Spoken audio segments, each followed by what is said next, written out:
Chris, am I overpaying for this domain name? Am I overpaying for this domain name? Hey, Chris Heiger with Media Options. We help companies acquire the raw version of their brand.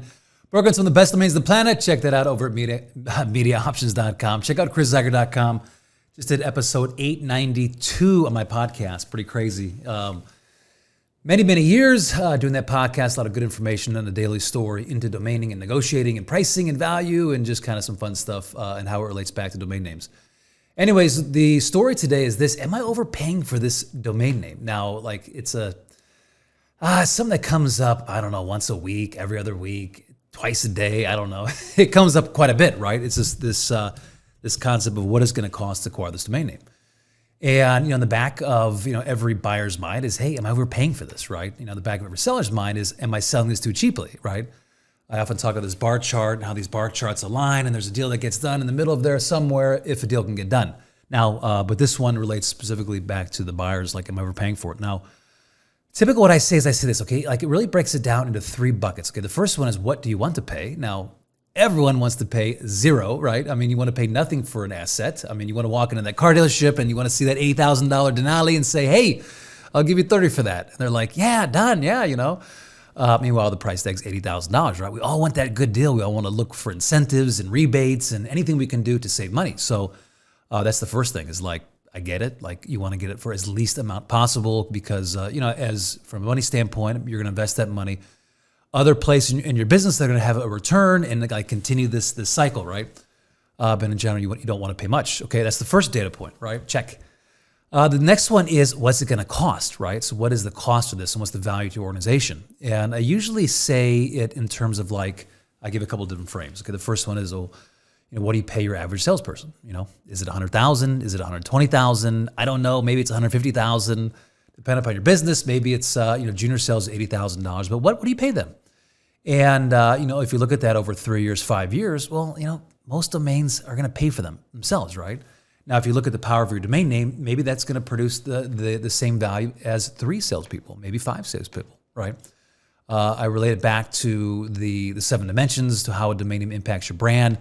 That's global positioning, that's industry positioning, and on down the line, branding, marketing, SEO, email security, and the ability to scale. Hopefully that's 7.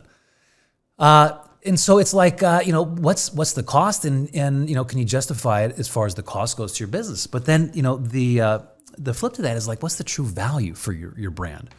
Now, I relate back to a story of Ring.com and how Ring.com, they sold for $1 billion to Amazon, and Amazon probably could have knocked them off overnight, one call. Hey, give me every single product they have, tweak a little bit so it's not within the, any kind of trademark or intellectual property issues, right? And they could have had it probably on their doorstep the next day and just branded it whatever they want to brand it, but they bought it because of the brand, right? Because of what the brand was worth. Now, but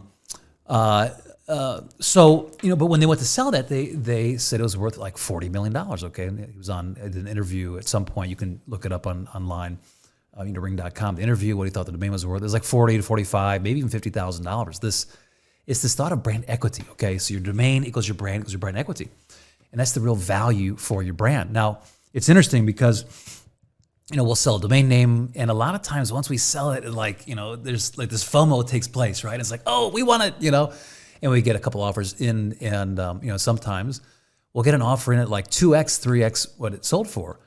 One time we had an offer, we helped a company acquire a domain name in the low 7 figures, and we got an 8-figure offer on the domain, and they're like, no, Chris, we're not selling it. No, it's our brand. Like we're going to use this, develop it out. It's going to be worth much, much more for us. Thank you, but it's not for sale. And that's like, what's the true value? What is this value of brand equity? This thought of like from a branding standpoint, saying, hey, we're over here, we're not over here, right? Having to speak negatively about your brand if another company acquires that. Now, so, a lot of times when you walk through this, most founders are like, yeah, I get it. Now, the next question comes, do you have the cash, right? I mean, that's a different story. Okay. What the value is for your brand, what's the cost? How do you look at that? Equate that back to an ROI, and then what's the true value? But then do you have the cash? If you don't have the cash, well then, money talks, right? So you're not going to get it. Now, the flip to this, from an investor standpoint, they're like, yeah, see, Chris, I told you every domain is worth $40 million, $50 million. That's not what I'm saying. The reality is that would Ring have bought their domain for $40 million? No, of course not. No. They wouldn't. There comes a point, what I've seen, and I've reached out to a lot of companies, is that a company gets to this point where like they're comfortable with the pain. Okay. Not exactly right, but they get comfortable with the pain in their marketing, the pain that it costs, and it's built into their cost of doing business.